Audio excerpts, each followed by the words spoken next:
Hi, I'm Tony Stefani with Hillside Christmas Tree Farm. The Christmas Tree Promotion Board sent out a newsletter yesterday that contains some results of a seedling survey that they asked the nurseries to fill out and complete through the years 18, 19, and 20. As most of you know, Christmas tree farming is my side business and my day career is in engine testing. So a lot of reviewing and analyze data is a big part of what I do. So I thought I'd make this video kind of reviewing the promotion board's seedling numbers and reviewing them with you and telling you what I see. All right, let's get into it. As mentioned, this is the Seedling and Transplant Supplier survey. Here's the data that they provided with us. And in here, they kind of talk about there's a lot of factors to consider when reviewing this. One of them is mortality. So some of the numbers might be flawed a little bit because of trees that died or had a bad year. So we might see some fluctuations, but it's a good start. What I like is there is 3 years of data, so we can kind of group things together. We can kind of see a trend. If there was just 2 data points, then data can be spread out, or you're not sure if you're kind of capturing a good trend because you could get an extreme. So here's what we got. What does the data tell us? Here's some of the numbers. Overall, we see a 17% growth in fir, 2% decline down in pine, and 7% decline in spruce. In total, still a 12% overall growth. First, fir dominates the real tree market. Second, fir is the only tree type to gain any market share. Spruce and pine both lost market share. Spruce lost more market share than pine. 12% more trees were planted. Focusing on pine, here's the data just for pine specifically. Virginia pine was the only pine to grow. We see an increase of 76%. Everything else dropped. Scotch and White stayed relatively the same. Red and Austrian declined sharply. And it's down 2% from 2018 numbers. Focusing on spruce. Here's our data. No spruce had significant growth. Black Hills saw the largest decline. Some growth in Serbian, Meyer, and black spruce. Down 7% from 2018 numbers. Focusing on fir. Here's our data. I want to do something a little bit different and break this out into a pie chart. And the reason why I wanted to do this is because we see that Fraser fir is king. Elaborating on this, because Fraser is so large as a percentage, everything else that you're comparing it to will be relatively small. So I want to create this pie chart so we can see kind of a breakout of the other types of fir. We see that, everything kind of grew up besides the drop of Douglas, and concolor dropped off as well. Here's our facts on the fir. Fraser is king. A huge decline of 44% in Douglas. A decline in concolor, which was pretty surprising to me. Huge increase in Fralsam, Corkbark, and the Korean Balsam cross.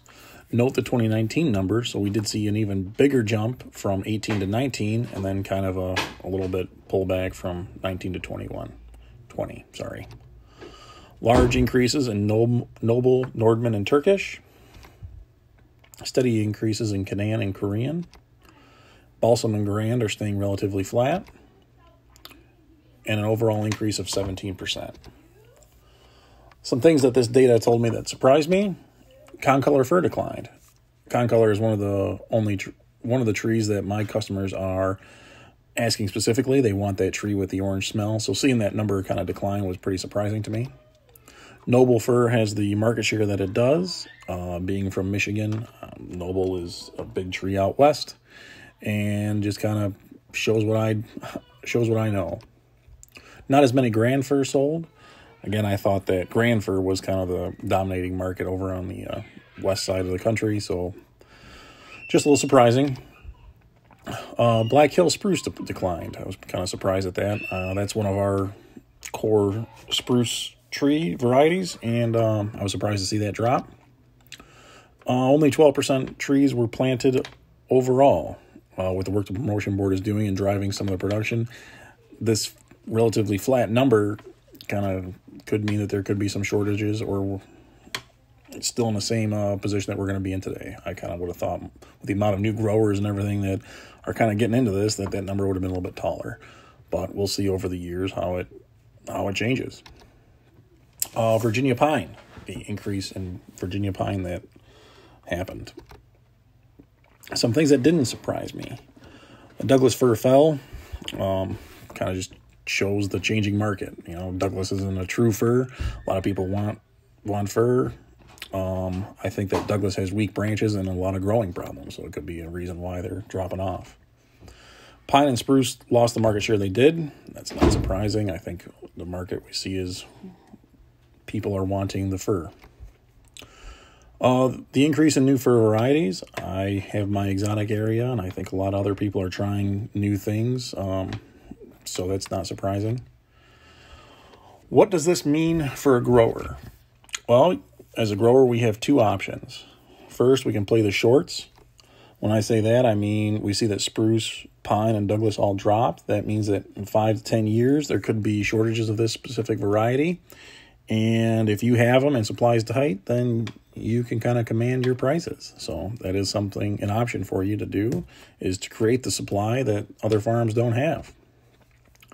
Number 2 is plant concolor. Again, I think it's a tree that customers are wanting. And again, we see a little decline, so pick up where they're not. And it seems that the gap was made up in Fraser. So even all the declines that we saw with this data, that gap and then some is all made up in Fraser fir. So there'll be a lot of Fraser available. The second is to hop on the trends. When I say that, I mean we saw Nordman, Fralsam, Corkbark, Noble, and Turkish all increase more than 20%. I have my exotic area, like I mentioned, that I'm kind of hopping on those new trees to see what could work better and the different microclimates and soils that I have. So trying new stuff. We also see that different spruce also increase. The Serbian, the Meyer, and the black, they also rose in their numbers. So interesting.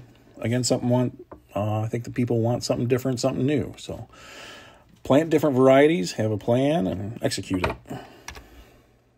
If you have questions or comments, I'm very active in both the Great Lakes and Real Christmas Tree Growers Facebook groups. If you're not in either of those groups, please search them out and join. It's a lot of good information there. You can reach me out through the comments section here. Let me know what you think. I'm personally looking forward to more results like this from the promotion board. I really want to see what concolor is going to do along with those other exotic firs. I also want to see if the Virginia pine increases like it has, or if it dies off kind of like the other pine have done, and kind of see what those other spruce do. Again, I think the consumer is looking for something different, something new. If you haven't signed up for the promotion board's newsletter, I would encourage you to do that. It's good to keep aware of what the industry is doing. I will provide a link to do that down in the description of this video. And yeah, let me know what you think, and I'll talk to you soon. Bye. Hey, thanks for watching and for your support. If you like this video, then check out these other great videos we've created for you. Please be sure to like this video and subscribe to the channel so you don't miss out on any future content. Again, this is Tony Stefani with Hillside Christmas Tree Farm, and talk to you soon.